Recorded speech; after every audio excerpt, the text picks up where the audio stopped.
તો અરવલ્લીના વણિયાદમાં ઉમેદવાર પર હુમલો કરવામાં આવ્યો। સરપંચના ઉમેદવાર પર ટોળાનો હુમલો।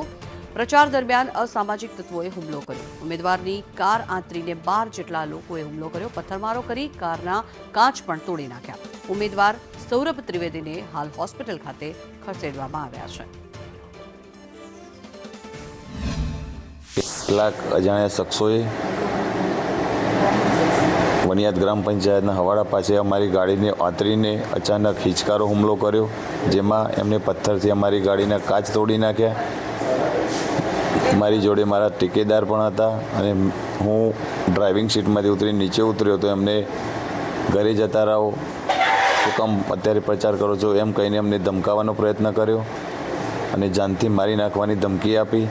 અને દરમિયાન માજી તાલુકા સદસ્યએ અમારા પર બાઇક ચડાવવાનો પ્રયત્ન કર્યો અને અમે પ્રતિકાર કરતો મારી બાઇકને બ્રેક નથી એવો અમને જવાબ આપ્યો।